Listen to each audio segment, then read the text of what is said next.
नमस्कार, आपके साथ मैं स्मिता शर्मा हूं। IBN7 पर यह वक्त है तीखे सवाल पूछने का और हिसाब मांगने का। और आज विशेष प्रश्नकाल सहारनपुर से होगा, तो सीधे चलते हैं मेरे वरिष्ठ सहयोगी भूपेंद्र चौबे के पास।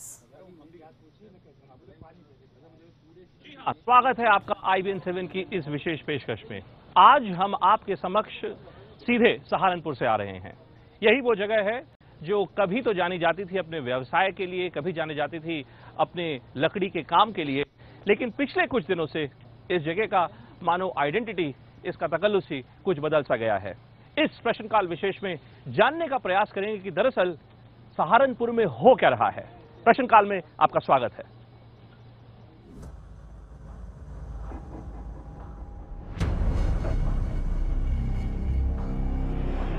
एक दो दिन के तनाव के बाद जैसे ही प्रशासन ने सहारनपुर में कर्फ्यू में ढील दी, लोग भारी तादाद में घरों से बाहर निकलने लगे। सबको एक ही फिक्र, जल्दी से जल्दी जरूरत भर का सामान कैसे खरीद लिया जाए। सब्जी, दवा, किराना की दुकान, बैंकों के ATM और पेट्रोल पंपों पर खास तौर पर लोगों की भीड़ नजर आई।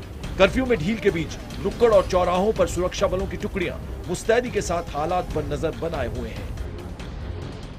घरों में दूध और आपका खाद्य सामग्री है, हरी सब्जियां हैं, दवाइयां हैं, उनके लिए बड़ी दिक्कत है। यहाँ पे दूध जो 40-50 रुपए किलो बिकता था, वो कल यहाँ पे 70-80 रुपए किलो बिका है। और जो पैकेट का मूल दूध आता है वो 80-80 रुपए किलो बिका। कुछ भी सामान नहीं मिल रहा है, एवरीथिंग इज ऑन ब्लैक। 50 रुपए किलो आलू मिल रहा है, खाने के लिए ब्रेड नहीं है, दूध नहीं है, कोई राशन का सामान नहीं है। शहर में उपद्रव फैलाने के आरोप में पुलिस अब तक 38 लोगों को गिरफ्तार कर चुकी है। पुलिस की FIR में इलाके के पूर्व पार्षद का भी नाम है। जांच जारी है, गिरफ्तारियां भी हो रही हैं, लेकिन प्रशासन के सामने चुनौती मंगलवार को ईद पर शांति बनाए रखने की है। DGP ने सूबे भर में अफसरों को चौकन्ना रहने का निर्देश दिया है। केंद्रीय गृह मंत्रालय को रिपोर्ट भेजी जा चुकी है। प्रशासन की कोशिश के बीच सियासी बयानबाजी जोरों पर है। जब से समाजवादी पार्टी सरकार आई है, तब से घटनाओं की संख्या और दंगे की संख्या बढ़ती जा रही है। मुजफ्फरनगर में जिस तरह की दुखद घटना हुई और बाद में जो भूमिका RSS की और भारतीय जनता पार्टी के इनके नेताओं की थी, वो किसी से छिपी है क्या?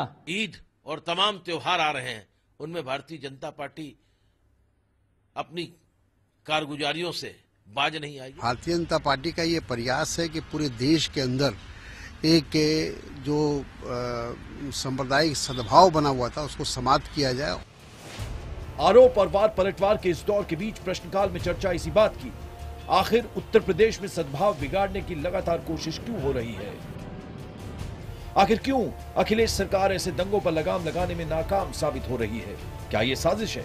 क्या इस साजिश को सियासत करके और हवा दी जा रही है? तो इन्हीं सब कुछ सवालों का जवाब यही ढूंढने का आज हमारा इस प्रश्नकाल विशेष में प्रयास रहेगा। 3 यक्ष प्रश्न उठते हैं। सबसे पहला ये, आखिरकार पिछले 4 दशक में अगर सहारनपुर में कभी सांप्रदायिक हिंसा नहीं हुई, तो ऐसा 2014 में क्या हो गया कि यकायक सहारनपुर सुलगने लगा है? प्रश्न नंबर 2, क्या राजनीति की जहरीली खेती इस सांप्रदायिक हिंसा, सांप्रदायिक तनाव के लिए वाकई जिम्मेदार है?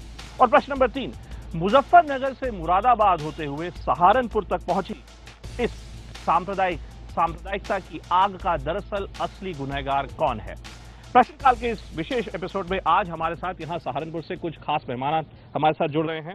शब्बीर शहाद साहब हैं, इनकलाब अखबार के यहां पर मैगजीन के चीफ ऑफ ब्यूरो हैं, एडिटर हैं। हेमंत अरोड़ा जी हैं, भारतीय जनता पार्टी के जिला स्तर के अधिकारी हैं। हमारी दूसरी तरफ गुरुद्वारा समिति से कुछ लोग जुड़े हुए हैं। मनमोहन सिंह जी हैं। मनमोहन सिंह जी उत्तर प्रदेश सिख फोरम के मुखिया हैं। टोनी जी हैं, यहाँ के व्यवसायी हैं, होटेलियर हैं। और साथ ही में पुलिस और प्रशासन की ओर से जवाबदेही के लिए देवेंद्र चौहान जी हैं, ADG लखनऊ से। इनको मुख्यमंत्री जी ने भेजा है यहाँ के कामकाज पर निगरानी करने के लिए। और उनके दूसरी तरफ खड़े हैं नवनीत जी, जो एक और होटेलियर हैं। और हमारे साथ इस विशेष चर्चा में मधुकर जेटली जी, समाजवादी पार्टी के नेता, लखनऊ से जुड़ रहे हैं। डॉक्टर सुब्रमण्यम स्वामी, भारतीय जनता पार्टी के नेता, जुड़ रहे हैं। और इमरान मसूद, कांग्रेस के नेता हैं, चुनाव भी लड़े थे, काफी कंट्रोवर्शियल हो गए थे, वो भी जुड़ रहा है। आप सभी का इस चर्चा में स्वागत है। सबसे पहले तो चौहान साहब, आपसे जरा समझना चाहेंगे कि दरअसल ये हो क्या रहा है सर? ये सहारनपुर में मैं देख रहा हूं कि जहां पर इतने वर्षों में, 4 दशकों में यहां पर कभी सांप्रदायिकता नहीं भड़की, कभी कोई तनाव नहीं हुआ, क्या हो गया कि यकायक सहारनपुर सुलगने सा लगा है? I would like to add that मैं ये कहना चाहूँगा कि सहारनपुर में पूर्व में भी दंगे हुए हैं, लेकिन सहारनपुर शहर में तो नहीं हुए कभी। सहारनपुर शहर में 91 में यहाँ राइट हुआ था। उसके पहले भी सहारनपुर सिटी में 2-3 बार राइट हो चुके हैं। जब दो समुदाय बराबर की संख्या में होते हैं तो संभावना रहती है कि कहीं न कहीं कोई डिस्प्यूट हो जाए, और इस बार भी जो शहर में यहाँ डिस्प्यूट हुआ है ये बहुत ही लोकलाइज्ड डिस्प्यूट था, जिसको अचानक जो है एक मैं ये कहूँगा कि मिस इन्फॉर्मेशन कैंपेन हुआ। ये किसने किया? ये जो मिस इन्फॉर्मेशन कैंपेन की आप बात करते हैं, क्योंकि जब मुजफ्फरनगर में जब घटना घटी या मुरादाबाद में जो लाउड स्पीकर का भी जो मसला घटा था, मैं अपने भी फोन पे देख रहा हूँ लगातार व्हाट्सएप पे या सोशल मीडिया पे अनेक प्रकार के लोग जिनके बारे में शायद हम जिनका हुलिया नहीं जानते, जिनकी पहचान हम नहीं कर सकते, वो लोग मैसेजेस भेजते रहते हैं। क्या आप और आपकी फोर्स जानती है कि ये कौन लोग हैं जो कि मिस इन्फॉर्मेशन कैंपेन फैलाते हैं? नहीं, देखिए टेक्नोलॉजी बूम के साथ में तो ये बहुत मुश्किल होता है बताना कि कौन लोग किस पे कब मैसेजिंग कर रहे हैं, कब व्हाट्सएप कर रहे हैं, लेकिन जब वो किसी अपराध से जुड़ता है तब पुलिस उसको इन्वेस्टिगेट करके निश्चित रूप से पकड़ सकती है। यहाँ के जो हम लोकल डिस्प्यूट के बारे में बात कर रहे थे, तो यहाँ ये सुबह जब हमारे मुस्लिम भाई उठे सहरी के लिए तो उनको ये खबर हुई कि एक फलानी जगह जो है वो मस्जिद तोड़ दी गई है और वहाँ पर जो है कुछ निर्माण कराया जा रहा है। तो उसमें लोग इकट्ठे होके आए और वहाँ पर पुलिस प्रशासन दोनों का रिस्पांस प्रॉम्प्ट रहा।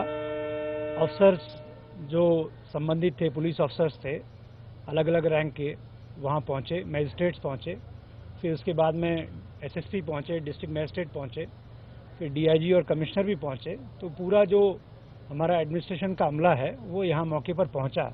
लेकिन चौहान साहब यही मैं समझने की कोशिश कर रहा हूं, क्योंकि हर बार हम देखते हैं कि दावा किया जाता है कि पुलिस ने या सरकारी तंत्र ने अपना काम किया, लेकिन मनमोहन सिंह जी, आप यहां पर सिख फोरम के मुखिया के नाते आए हैं। मैं सुबह से यहां पर जब से सहारनपुर में आया हूं, मुझे अलग अलग लोग अलग अलग असलियतें बता रहे हैं। आप बताइए सर, असलियत क्या है? असलियत ये है जी, आज से 16 साल पहले ये जमीन गुरुद्वारा सिंह सभा ने खरीदी थी 55 लाख कुछ हजार में। उसके बाद या हमारे दीवान होते थे, लंगर हाल होता था, सब कुछ होता था। इसके बाद मोहम्मद अली पप्पू को है या मोहम्मदन, वो कुछ पैसे के लालच में हमारे से डील करता रहा काफी दिन। उसके बाद वो डील फैलन नहीं हुई। उसके बाद उसने इशू बना लिया इस जगह का। उस व्यक्ति ने, जो पप्पू है जिसका नाम एफआईआर में भी दर्ज हुआ है, उस व्यक्ति ने, उसी व्यक्ति ने वो आपसे डील करने की कोशिश कर रहा था। कई दफा मीटिंग हुई हमारी, डील नहीं हुई। उसके बाद उसने इशू बना लिया ये मंदिर मस्जिद और गुरुद्वारे का। और ये 70 गज जो जमीन है, हाँ, जो कि गुरुद्वारे के साथ में है, जी, उसी जमीन को लेकर ये सारा मसला है। 70 गज नहीं, वो 2600 कुछ का जगह है जो हमारे रजिस्ट्री में हमारे नाम है। और उसके बाद इसमें कई मीटिंगें हो चुकी हैं। हमारे 16 साल से वहाँ लंगर हाल चल रहा है, वहाँ दीवान चल रहे हैं, हमारे जितने गुरुपुरब होते हैं, सब चीज होती है। इसके बावजूद ये जो प्री प्लानिंग काम हुआ है, ये बहुत गलत तरीके से हुआ है और बड़े से सोच समझ के ये काम किया गया है। 4 बजे उठ के इतनी फोर्स ने आ जाना, थाने में गोली चला जाना, फायर ब्रिगेड की बस गाड़ी को आग लगा देना कि फायर ब्रिगेड काम पे न जा सके, ये सब प्री प्लानिंग बातें हैं। इमरान मसूद साहब, आप इस बात का जवाब दीजिए। मसूद साहब, आप तो चुनाव से पहले बड़ी लंबी लंबी बातें कर रहे थे, आपका वीडियो भी आया था और आप धमकी दे रहे थे कि नरेंद्र मोदी जैसे लोगों को आप बोटी बोटी काट डालेंगे।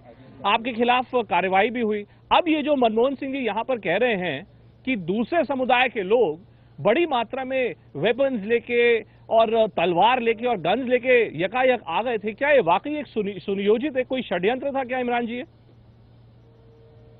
निश्चित रूप से कोई षड्यंत्र था, मुझे नहीं समझ में आया। मनमोहन अंकल मुझे भी जानते हैं अच्छी तरह से, और मैं चाहता हूं कि जो एपिसोड बार बार बोटी बोटी वाला है, ये हमारे आम बोलचाल की शब्दावली में कुछ हुआ था और मैं उसके लिए खेद प्रकट कर चुका हूं। अब इस एपिसोड को बंद करना चाहिए। और मनमोहन अंकल खड़े हुए हैं बराबर में, ये अच्छी तरह से जानते हैं कि हम लोग इस प्रयास में लगातार हैं कि किसी भी तरह से इस मामले को निस्तारण किया जाए। जिस वक्त ये भीड़ वहां पर इकट्ठा हो रही थी, मुझे भी सूचना मिली लगभग 4:15 बजे। मुझसे पहले वहां बहुत सारे लोग पहुंच चुके थे, हम भी वहां पहुंचे और वहां का जिस प्रकार का हाल और माहौल था, और सबसे पहले वहां लोग हमसे उलझ पड़े और हमसे उलझ करके सीधे एकदम गुरुद्वारा रोड की तरफ दौड़ पड़े और फिर आमने सामने का टकराव हुआ और उसके बाद ये पूरा शहर जल गया।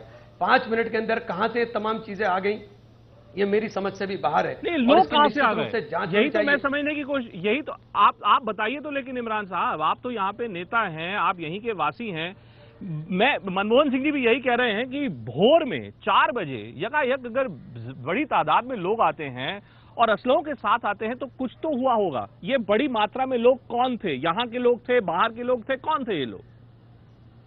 नहीं देखिए, बाहर के भी लोग थे निश्चित रूप से, लेकिन शहरी के बाद नहीं था और क्या था। हाँ जी, बोले जी। क्योंकि शहरी के बाद रमजान के अंदर सारे मुसलमान जागते रहते हैं और एक अफवाह ये फैला दी गई कि वहां पर इस प्रकार से मस्जिद को तोड़ दिया गया और लोग इकट्ठा हो गए, और इकट्ठा होने के बाद वहां पर जिस प्रकार का माहौल बना और वो दंगे के अंदर पूरा कारण बन गया, पूरा शहर जल गया, हमारे शहर की तहजीब खत्म हो गई, हमारे अंदर जो हम आपस में भाईचारा और मोहब्बत प्यार था वो तार तार हो गया। और मैं तो लगातार इस कोशिश में हूं कि हम लोग किसी तरह से उस माहौल को फिर दोबारा जिंदा कर सके और जल्द से जल्द जिंदा कर सके।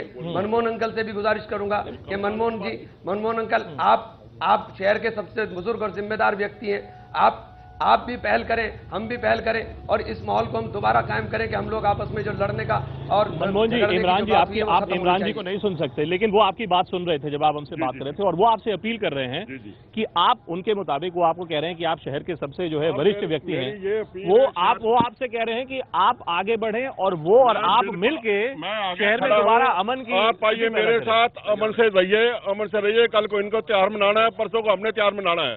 इसके बावजूद मैं सब जितनी सहारनपुर की जनता है, महमदान, हिंदू, सरदार, क्रिश्चियन, सबको अपील करता हूं कि जो भी सामान लूट के ले गए हैं, बजाय कि उनकी घर की तलाशियां वो सामान फिर दोबारा निकाला जाए या उसके साथ बुरा सलूक किया जाए, वो अपने आप सड़क पे ला के रख दे। ऐसे ही कानपुर में एक वाकया हुआ था और ऐसे ही अपील की थी भजन सिंह साहब ने। साहब, क्या संभव है क्या ये जो बात कर रहे हैं? कहीं हम लोग मतलब कई बहुत बार हम लोग बहुत ज्यादा आदर्शवादी हो जाते हैं।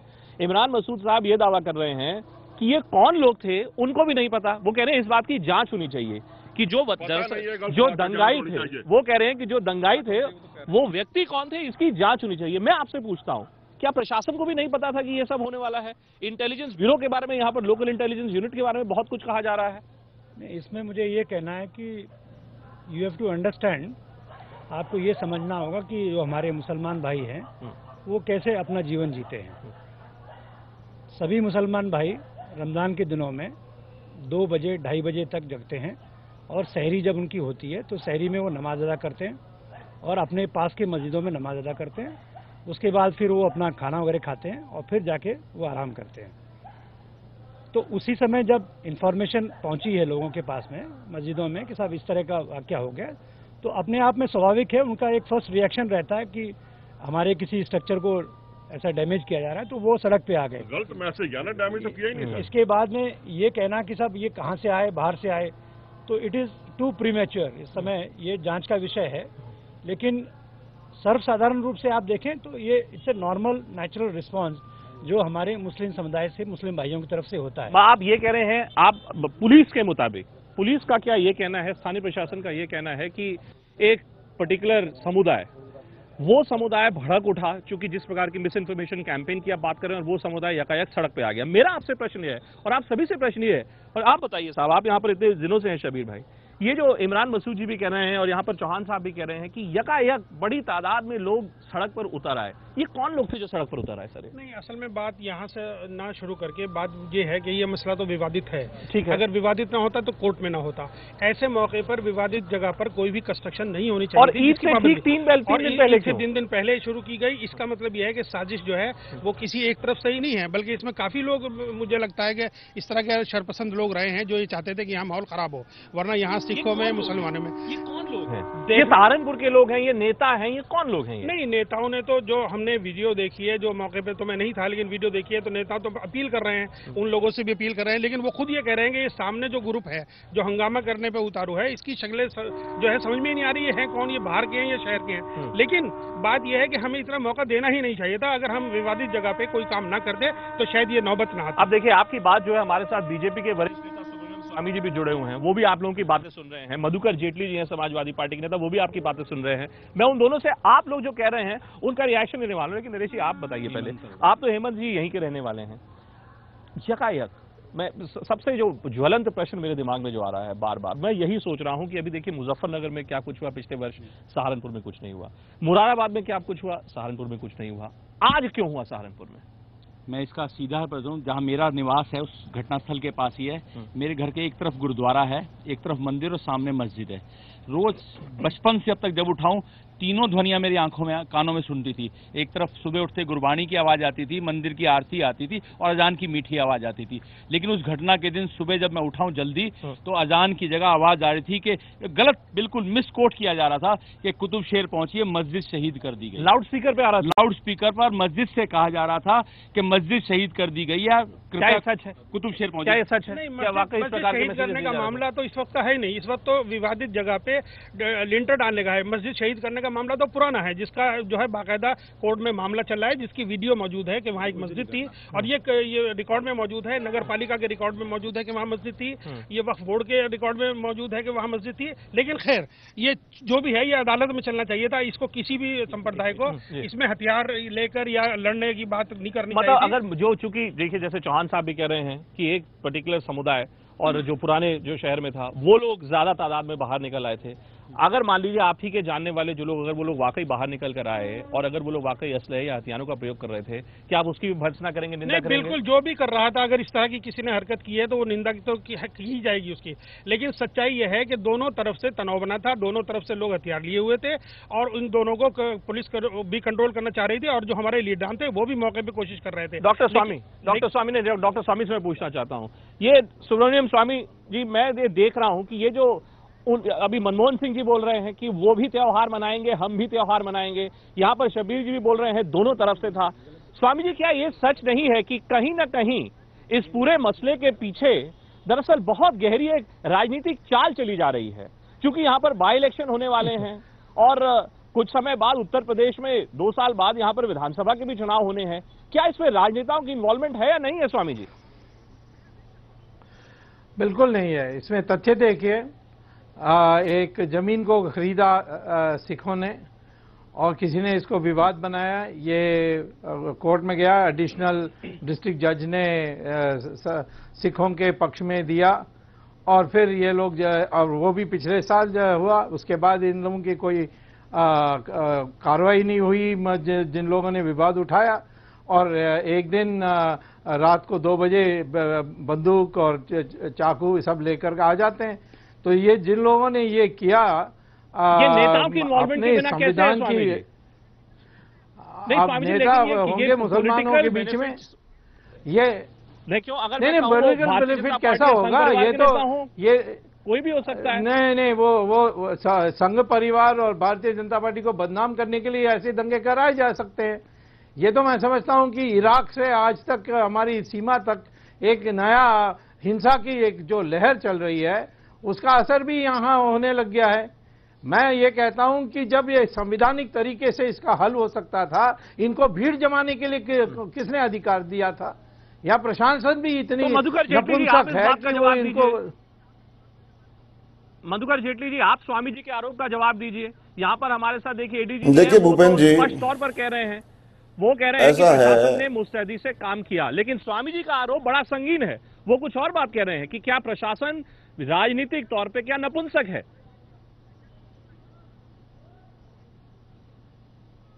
नहीं, स्वामी जी तो अपनी पक्ष की बात जो रख रहे हैं, मैं उसको उस पर कुछ नहीं कहना चाहता, लेकिन मैं अपनी बात बताऊंगा आपको। मैं ये कह रहा हूं कि लोकसभा चुनाव से पहले समाजवादी पार्टी ने जिस बात की आशंका जाहिर की थी कि जो व्यक्ति इस देश का प्रधानमंत्री बनना चाहता है, वो अगर ये काम बन जाएगा तो वो पूरे देश में इस तरह की गतिविधियां होंगी। और इस बात का प्रमाण अब आप धीरे धीरे देख रहे हैं कि किस प्रकार के बिना बुनियाद के बेबुनियाद मुद्दे, चाहे वो मुरादाबाद में हो लाउड स्पीकर लगाने के मामले में, उसके पहले आपने देखा कि जो वर्तमान भारतीय जनता पार्टी के अध्यक्ष हैं, उनके बनने के बाद, उनके बनने से पहले जब वो उत्तर प्रदेश के प्रभारी बने, उसके बाद उन्होंने मुजफ्फरनगर में क्या किया, और अब जो मामला आप सहारनपुर का उठा रहे हैं, उसमें भी जब ये मामला विवादित था, तो ये जो अब आप इसकी थोड़ा सा इतिहास में जाएंगे तो आप ये देखेंगे कि सहारनपुर से लगा हुआ पंजाब प्रदेश है, जहां पर कि भारतीय जनता पार्टी और अकाली दल गठबंधन बुरी तरह चुनाव लोकसभा में हारा है। और जो अभी वहां पर जो उत्तराखंड में हुआ है, वहां पर भी भारतीय जनता पार्टी बुरी तरह से हारी है। भारतीय जनता पार्टी का ये काम लगातार हो रहा है कि वो किसी न किसी प्रकार का बहाना मान करके इस प्रकार की घटनाएं करा रहे हैं। लेकिन समाजवादी पार्टी का ये कहना है, और मैं आपसे ये बताऊंगा कि हमारी ये अपील है दोनों पक्षों से, और मुझे बहुत खुशी है। नहीं, हमने तो चौबे जी, हमने प्रशासन ने दोनों पक्षों की शांति मीटिंगें कराई हैं, और दोनों पक्षों ने शांति मीटिंगों के बाद ये निर्णय लिया है, तभी हम लोगों ने कर्फ्यू हटाया है। और हम ये उम्मीद करते हैं, अपील करते हैं कि कल जो होने वाला त्यौहार है उसको आपसी भाईचारे और सौहार्दपूर्ण तरीके से दोनों पक्ष मनाएंगे, और इस प्रकार के विवाद दोबारा नहीं उत्पन्न होने देंगे। हम ये आपसे, सरकार ने जो इस बार कदम उठाए हैं, हमने एक ऐसी टेक्नोलॉजी का इस्तेमाल किया है जो पिछले, अभी आप ये जो बता रहे हैं, मैं आपको एक बात बताऊं भूपेंद्र चौबे साहब, अभी उत्तर प्रदेश में सावन के महीने में कांवरियों की यात्रा हुई थी जिसमें 1400 से 1500 लोग प्रतिदिन उत्तर प्रदेश में प्रवेश कर रहे थे। सरकार ने पूरी मुस्तैदी के साथ उस चुनौती को स्वीकार किया, और सरकार ने किसी प्रकार की अप्रिय घटना नहीं होने दी। तमाम मंदिरों में लोग गए, तमाम मंदिरों में लोगों ने जाकर के पूजा अर्चनाएं की, लेकिन कहीं पर कोई घटना नहीं होने दी। और इस बार हमने सहारनपुर में उसी टेक्नोलॉजी का प्रयोग किया। देवेंद्र चौहान साहब मौजूद हैं, मधुकर जी मेरे साथ, आप ही के सहयोगी हैं, आप ही के सहयोगी हैं मेरे साथ यहाँ पर, उमर अली खान साहब। खान साहब देखिए, मधुकर जेटली जी बड़े मुस्तैदी से इस बात का जवाब दे रहे हैं कि देखिए अभी कांवड़ियों की यात्रा हो रही थी, पूरे प्रदेश में डेली प्रतिदिन 1500 लोग निकल रहे थे, कुछ नहीं हुआ। यहां पर यकीन एकाएक जब सहारनपुर की बात आई, किसी एक ऐतिहासिक जमीन को लेकर दो पक्षों के बीच में झगड़ा हो गया और प्रशासन उसको कंट्रोल नहीं कर पाया, प्रशासन बाद में आया। क्या मैं ये नहीं मानूं, अगर मधुकर जेटली जी की बात मैं मानूं कि भाई आप कांवड़ियों को कंट्रोल कर सकते थे इतनी बड़ी तादाद में, तो अगर आप चाहते तो आप तो इस भी मुद्दे को कंट्रोल कर सकते थे। क्या ये सच नहीं कि कहीं ना कहीं आप भी या तो आंख मूंदे बैठे थे या आप सोच रहे थे, लेकिन देरी थोड़ी बहुत हुई कि नहीं हुई, ये बताइए। जहां तक बात है कांवड़ की, आपको मालूम होगा कि यहाँ पर सब धर्म के लोगों ने कांवड़ जो यात्रा निकली है उसका पूरा सहयोग किया। पूरा, चाहे उसमें मेडिकल कैंप हो, चाहे उसमें खाने के कैंप हो, सब के अंदर सब हिंदू मुसलमान सिख ईसाई भाई सब लोग साथ में रहे। कांवड़ निमटने के बाद 3 दिन के बाद ईद थी, रात में जो लेंटर डाला गया वो एक गलत हुआ। ये षड्यंत्र था, ये हम लोग कहते हैं कि ये प्री प्लान था। इसमें कोई ना कोई ऐसी कोई वजह है, कोई ना कोई ऐसा कोई मैटर है कि जिसको छुपाया जा रहा है। ये कौन लोग हैं, ये क्या छुपाया जा रहा है? उसी के बाद नहीं आ रही मुझे बात। चौहान साहब भी बोल रहे हैं कि लोग यकायक आ गए, शब्बीर साहब कह रहे हैं कोई ये बड़े अनजान लोग थे। ये कहां से उतर रहा है ये सब? ये बात बताना अनजान लोग कि जब ये मामला हुआ, ये तकरीबन बात है रात के 3:15 साढ़े 3 के बीच की। सबसे पहले फोन मेरे पास है, सबसे पहले मैं मौके पर गया। उस टाइम वहाँ मॉब नहीं था, मुश्किल से 20-25 आदमी थे। और जो आप अभी मालूम कर रहे हैं कि इतनी पब्लिक कहाँ से आई, मैं आपको बताऊं कि जिस एरिया में मामला हो बहुत सेंसिटिव एरिया कहलाता है, ये कुतुब शेर का इलाका। यहाँ पर एक बहुत बड़ी मस्जिद गुरुद्वारे के बहुत करीब है, और उससे आगे सामने जाएंगे, सड़क क्रॉस करेंगे, 2 मस्जिदें वहाँ पर हैं। और रमजान के दिनों में हमारे यहाँ मुस्लिम भाई जो क्या है, जो हमारे नौजवान तबका खास तौर से है, ये पूरी रात जागता है। ये सहरी खाने के बाद फजर की नमाज पढ़कर फिर सोता है, तो पूरे देश में जागता है, ये पूरा होता है। तो ये आदमी फजर की नमाज के अंदर सब लोग नमाज पढ़ने के लिए हम ज्यादातर आते हैं, जो नॉर्मल डेज में नहीं पढ़ते वो भी फजर की नमाज पढ़ने के लिए आते हैं। उसमें जब फजर की नमाज पढ़ने 3 मस्जिदों के अंदर आदमी आए तो ये वो मॉब था। और उसके बीच में कौन शरारती तत्व आए, क्योंकि जब ये मामला हुआ उस टाइम सरकारी अधिकारियों ने 6 घंटे, मतलब जो भी अधिकारी हमारे मौजूद थे उन लोगों ने बहुत सही काम किया। हम उनकी शिकायत नहीं करना चाहेंगे, क्योंकि उन्होंने जो हमारे वादा किया उसको पूरा किया। चाहे तो मुकदमा लिखे जाने की बात हो, चाहे उसके अंदर उन्होंने कहा कि जो यथा स्थिति थी, जो स्थिति कल थी, 2 दिन पहले स्थिति थी, उस स्थिति के अंदर बहाल कर दिया जाएगा। और उस स्थिति को बहाल करने की कोशिश भी की जा रही थी। मैं आपसे एक बात मालूम करना चाहता हूँ कि जब जो डिमांड मुसलमानों की थी, जो मुस्लिम भाइयों की डिमांड थी, उसके ऊपर पुलिस अपना पूरा काम कर रही थी। पुलिस के कहने के बावजूद के मुताबिक कि आप 11 बजे तक आप बैठकर वेट करिए, और हम लोग मौके पर जाकर देख रहे हैं। उन्होंने मौके पर जाकर मायना भी किया, और आकर हम लोगों को बताया भी कि भाई यहाँ स्थिति उन्होंने निर्माण किया है, गलत किया है। और हम जो वहाँ बुद्धिजीवी हैं हमारे सिख भाइयों के अंदर, हम उनसे बात कर रहे हैं। और हमारा प्रयास ये है कि हम 11 बजे से पहले जो निर्माण हुआ है, जो अवैध निर्माण हुआ है, उसको गिरा देंगे। जब ये बात सिख भाई भी मान गए और हम लोग भी मान गए, जो मुसलमान भाई वहां थे वो भी मान गए, और प्रशासन ही मान गया, तो फिर झगड़ा हम या ये सिख भाई क्यों करेंगे? मतलब आप दोनों के बीच एग्रीमेंट हो गया था एक प्रकार से, उसके बावजूद तो चौहान साहब, अगर उसके बावजूद, मतलब यहाँ पे तो बड़ी मजेदार बातें रख रहे हैं, ये बोल रहे हैं कि दोनों समुदायों के नेताओं ने आपस में मिलकर बातचीत कर ली। रिप्रेजेंटेटिव बीच में प्रशासन था, प्रशासन अपना रोल अदा कर रहा था। प्रशासन ने कहा कि हाँ 11 के उसमें कुछ अवैध निर्माण हुआ है, लेंटर कुछ अवैध गिरा था, और उस लेंटर को देख कर भी आए। उन्होंने कहा कि जो हमारे बुद्धिजीवी हैं हम उनसे बात कर रहे हैं। उन्होंने हमें 11 बजे तक का टाइम दिया था। हम ये और उसके बाद ये घटना नहीं, उससे पहले हो गई घटना। तो ये हो गई 7:30-8 बजे करीब। जब अब हमें 11 बजे तक का टाइम दिया कि हम बेवकूफ हैं कि या मुसलमानों को बेवकूफ है कि जाके लड़ाई तो ये फिर ये बताइए कि अगर बात मतलब अगर सुलझ भी गई है और दोनों ही पक्षों के लोग ये कह रहे हैं कि नहीं नहीं हम तो मतलब आगे बढ़ के, इमरान मसूद साहब भी यहाँ पर दावा कर रहे हैं, अपील कर रहे हैं, मनमोहन सिंह जी भी दावा कर रहे हैं और यहाँ पर भाई साहब भी दावा कर रहे हैं, उमर साहब भी दावा कर रहे हैं, तो प्रशासन जो है, प्रशासन इन सब लोगों को, कल ईद है, इन सब लोगों को, सभी समुदायों को एक साथ लेके चलने में आगे सक्षम है कि नहीं है चौहान साहब? नहीं, हम लोग सक्षम है और पूरा प्रयास कर रहे हैं। ये पुलिस और एडमिनिस्ट्रेशन का, डिस्ट्रिक्ट मजिस्ट्रेट, एसएसपी सबका एक सामूहिक प्रयास है और पिछले 2 दिन से लगातार मैं नहीं सोचता हूँ कि कोई भी जो यहाँ सीनियर पुलिस ऑफिसर्स या सीनियर मजिस्ट्रेट्स हैं, कोई भी 2 घंटे से ज्यादा सोया है। लेकिन सर ये बताइए कि ये जो बात सभी पक्षों से उभर के आ रही है कि जो लोग थे वो लोग कौन थे, जो दंगाई थे ये कौन लोग थे? कोई प्रिलिमिनरी तहकीकात कुछ आपने अगर वीडियो फुटेज देखी हो अगर उन लोगों की? मुझे सुनने में आ रहा था कि डीएम ने और सभी अधिकारियों ने आप मीडिया से कहा कि आप लोग वीडियो फुटेज हमको दिखाइए। नहीं, हमारा देखिए क्लियर कट मैकेनिज्म होता है कि जब इस तरह का वाकयात होता है, हमारी पहली कोशिश ये रहती है कि अमन चैन कायम हो, लोगों की जिंदगी पटरी पे आए। जी। फिर दूसरा हमारा साथ साथ पैरेलल इन्वेस्टिगेशन चलता रहता है, जिसमें हम ये कोशिश कर रहे हैं आइडेंटिफाई करने की। हमारी टीम्स लगी हुई हैं जो मीडिया के दोस्तों से, हमारे अपने वीडियोग्राफर से हम लोग वीडियो फुटेज लेके, फोटोग्राफर से फोटोग्राफ लेके आइडेंटिफिकेशन कर रहे हैं मिसक्रीएंट्स का। और मैं पूरा आपको एश्योर करना चाहता हूं कि जिसने भी कानून अपने हाथ में लिया है, we will bring him to justice. इसका मास्टरमाइंड कौन है? लेकिन क्योंकि मैं अभी यहाँ पर जो वाल्मीकि मंदिर है टोनी जी, मैं वहां पर बैठा हुआ था और मैं वहां पर मंदिर के जो बाबा हैं, मैं उनसे बात कर रहा था। उन्होंने मुझे बड़ी एक दुखद परिस्थिति अवगत कराया। उन्होंने कहा देखिए साहब, सहारनपुर में इतने वर्षों से दोनों सिख भाई, हिंदू भाई, मुसलमान भाई सब एक साथ मिलजुल के रहते थे। 55 सालों में जी मिठाई उन्होंने देनी, उठाई देनी चारों पे। अब अच्छी तरह त्योहार मनाने। अब लेकिन उनका ये कहना है कि इस घटना के बाद कहीं ना कहीं आपस में विश्वास की कमी हो गई है। इस विश्वास की कमी को कैसे पाटा जाएगा? इस विश्वास को हमें दोबारा से पैदा करना पड़ेगा। सब पार्टियां जो अपनी रोटियां सेक रही हैं, कांग्रेस, सपा, बसपा और अपना, आपके मुताबिक ये आउट एंड आउट एक पॉलिटिकल इशू है?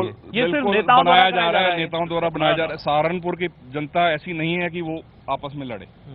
अभी भी इसको बैठ के अपना प्यार से सुलझाया जा सकता है और सुलझेगा ये, अगर प्यार ही सुलझाएगा इसे।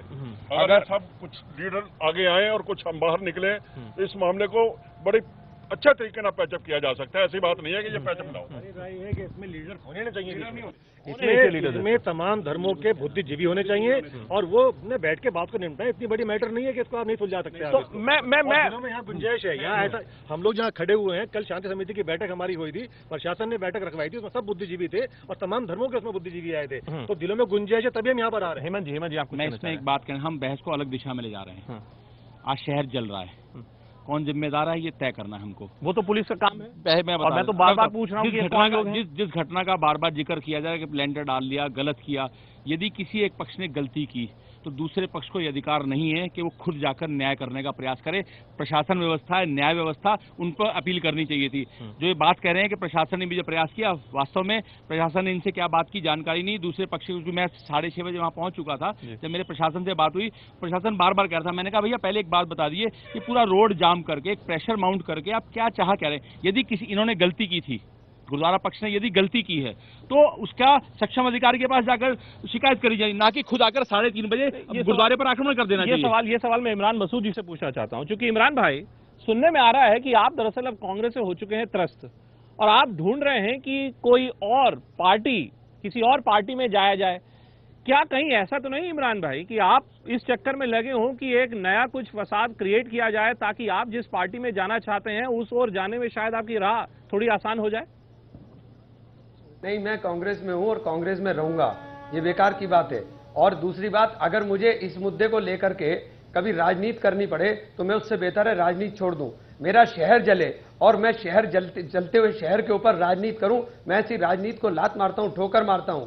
मेरे लिए सबसे पहली प्राथमिकता मेरा शहर है, मेरा शहर बचना चाहिए। मैं सबसे अपील करूंगा, सबसे दरखास्त करूंगा कि सबसे पहले शहर को बचाइए, आरोप और प्रत्यारोप के लिए बहुत समय, चुनाव होगा, चुनाव के अंदर आरोप लगाइए, आरोप प्रत्यारोप करिए, लेकिन अभी शहर को बचाइए। शहर के अंदर बहुत नुकसान हो गया, अब यह नुकसान आगे ना बढ़े, उसके लिए सब लोग मिलकर के प्रयास करें।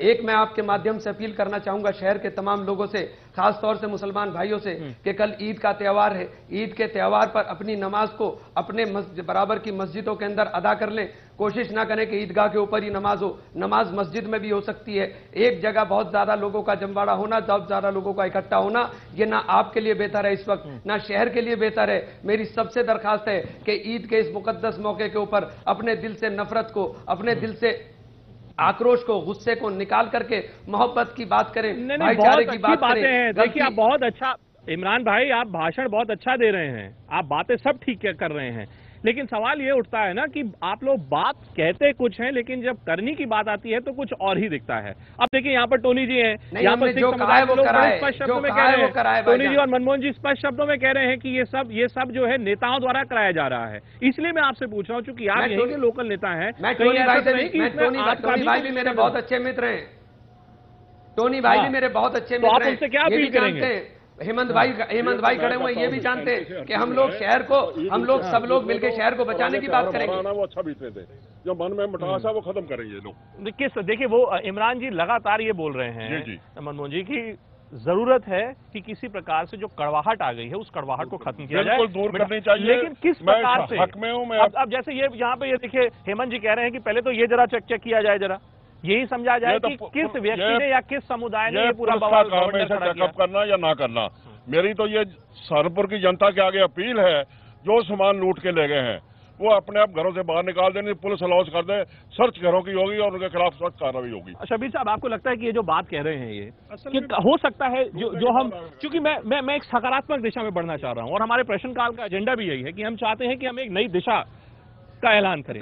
क्या संभव है? मैं हेमंत जी की एक बात से मुत्तफिक हूं कि ये मौका नहीं है कि हम एक दूसरे पर इल्जामात लगाएं, उससे मामले के और बढ़ने का अंदेशा है। फिलहाल हमें जो है ठंडा करना है मामले को, और इसके लिए सभी की जिम्मेदारी है, हिंदू, मुस्लिम, सिख, ईसाई की, कि वो एक दूसरे को ये छोड़कर, और यहाँ ऐसा माहौल है भी नहीं, अगर चंद मुट्ठी भर लोग छोड़ दिए जाएं तो उसके अलावा यहाँ सब लोग प्यार मोहब्बत से रहना चाहते हैं, रहते हैं। तो मेरी भी आपके चैनल के जरिए से लोगों से यही अपील है कि इस वक्त जो है इस तरह की बातें ना करें जिससे और मामला भड़के, और ये मामला अदालत पे या आपसे समझौते पे, जैसा सरदार मनमोहन सिंह जी ने कहा है, उस पर रहने दें और अपने आप इसमें कोई मुदाखलत ना करे, कोई भी फिरका इसमें गड़बड़ नहीं। आप बताइए, ये तो जगह ऐसी है सहारनपुर, जैसे इतिहासकारों ने गेटवे ऑफ यमुना का करार दिया और अनेक शब्दों में इस जगह का बयान किया गया, बखान किया गया, लेकिन आज की तारीख में अगर मैं कहूं कि सहारनपुर की भी आइडेंटिटी पश्चिमी उत्तर प्रदेश में जो बाकी भाग हैं कि दंगा पीड़ित है, दंगाओं से प्रभावित है, अगर इस जगह की भी आइडेंटिटी यही हो जाए मान लीजिए, तो आप सब लोग जो यहाँ हैं, क्या आप सबके लिए शर्मनाक बात नहीं? ये हमारे लिए बहुत शर्म की बात है।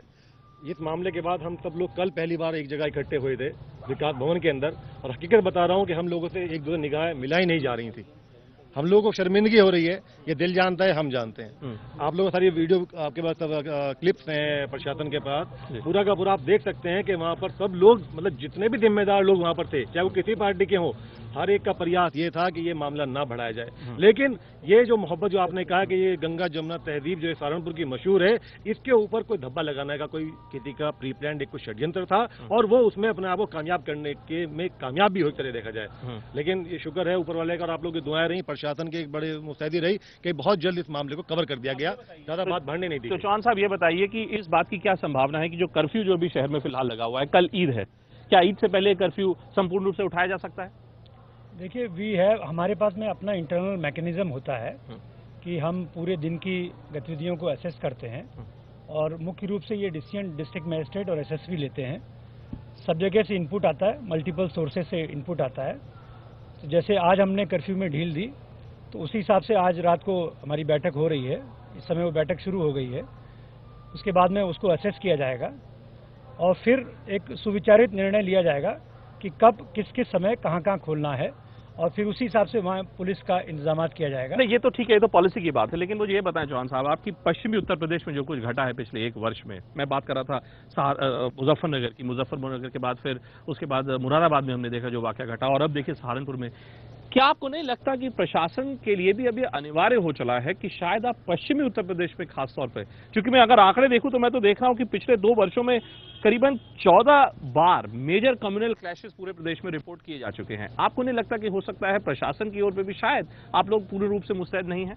नहीं, हमारे पास देखिए, ये तो आप बात सही कह रहे हैं, हमारे पास में अपना एक इंटरनल मैकेनिज्म होता है। अभी तो जैसे मैंने कहा, हमारा फर्स्ट प्रायोरिटी है कि इसको नॉर्मलाइज करना है, लेकिन आप ये मतलब मैं विश्वास के साथ कहता हूं कि सरकार में और पुलिस डिपार्टमेंट में ये मैकेनिज्म है। हम आइडेंटिफाई करते हैं कि हमारे यहाँ कहाँ चूक हुई, किसकी लापरवाही रही, और जो भी जिनकी तरफ से लापरवाही हुई है, they are taken to task and they are suitably punish for. क्या आप सब लोगों को पुलिस पे पूर्ण रूप से भरोसा है? क्या आपको लगता है कि पुलिस ने अपना काम मुस्तैदी से किया प्रशासन ने? जहां तक पुलिस का सवाल है, जब फोर्स सुबह नहीं थी तो पुलिस कंट्रोल नहीं कर पाई। जब पूरी फोर्स आ गई तो 6 घंटे में इन्होंने कंट्रोल किया। ये भी इन्हीं का ही काम है। तो मैं वही अब जैसे कुछ लोग ये भी प्रश्न उठा रहे हैं चौहान साहब कि ऐसा कैसे संभव हुआ कि लिंटर अगर पड़ने लगा, अब एक विवादास्पद जमीन पर अगर लिंटर कोई डाल रहा है तो जाहिर तौर पर उसमें मटेरियल आ रहा होगा, सामग्री आ रही होगी। कहाँ था प्रशासन उस वक्त सर जब ये सब सामग्री आ रही थी? तो इसमें ये तो जांच का विषय है, और हम लोग आते ही सबसे पहले मैंने यही देखा है और हम इसको इंक्वायरी कर रहे हैं कि भाई ये ऐसे कैसे था, अगर ये डिस्प्यूटेड था तो कैसे कंस्ट्रक्शन कर रहे थे, किन हालात में कंस्ट्रक्शन कर रहे थे। क्योंकि एक पक्ष का ये कहना है कि साहब हमारे पास में हाई कोर्ट से ऑर्डर था, हम हाई कोर्ट से केस जीत गए थे। दूसरे पक्ष का कहना है कि साहब हमने थाना दिवस में ये शिकायत भी की थी। तो that is a matter of inquiry, we are inquiring into it. पर ये मुझे जरूर लगता है कि कहीं न कहीं प्रशासन से भी चूक हुई, आप मानेंगे? थोड़ा हमारा एक जो जिसे कहते हैं असेसमेंट ऑफ सिचुएशन जो है, वो एक और थोड़ा सा मुस्तैदी से करते और प्रॉपरली करते तो ये इस तरह का कॉन्फ़िगरेशन जो बढ़ गया है, इसको कंटेन करने में हमें सहायता मिलेगी। मुझे खुशी है चौहान साहब कि आप बड़े कैंडिडली जो है इस बात को आप स्वीकार कर रहे हैं कि कहीं ना कहीं हो सकता है शायद प्रशासन को भी ज्यादा मुस्तैद होने की जरूरत है। लेकिन मैं आप सबसे पूछना चाहता हूँ राकेश साहब, अभी आप बता रहे थे हेमंत जी कि जरूरी ये है कि ये पता किया जाए कि वो व्यक्ति कौन थे जिन्होंने ये सब कार्य किया। मैं कहता हूँ क्या इससे आगे हम बढ़ सकते हैं? नहीं बढ़ सकते। बिल्कुल, किसी मर्ज का इलाज तब तक नहीं हो सकता जब उसकी सही पहचान ना हो। हाउ कैन एक आदमी के कारण एक आदमी पूरे शहर को दंगे की आग में झोंक दे उस व्यक्ति की व्यक्तिगत स्वार्थ के कारण से? तो ये सोचने का विषय है। आखिर उसे छूट के, उस व्यक्ति के ऊपर 18 मुकदमे ऑलरेडी इसी तरह के मैटर्स के हैं, उसको जो छूट पप्पू है, जो भी है, जो व्यक्ति उसका तो नाम है, वही व्यक्ति, कैसे उसको छूट दी जाती है? कहीं ऐसा तो नहीं चौहान साहब की कुछ ऐसा हुआ कि ये कोई लोकल लेवल पे कोई गुंडागर्दी जिसको बोला जाएगा, कुछ उस प्रकार का वाकया था और इसको जो है एक सांप्रदायिक तनाव की स्थिति का जामा इसको पहना दिया गया? नहीं, ऐसा है कि देखिए, जिस सज्जन का नाम लिया जा रहा है उस सज्जन की लगातार संवाद सिख कम्युनिटी के जो यहाँ गुरुद्वारा कमेटी के जो एक मेंबर्स थे उनके साथ लगातार बैठकें चल रही थी। तो ऐसा तो है नहीं कि मतलब वो कहीं से बहुत बड़ा इनामिया कोई बदमाश था, छठा गुंडा था।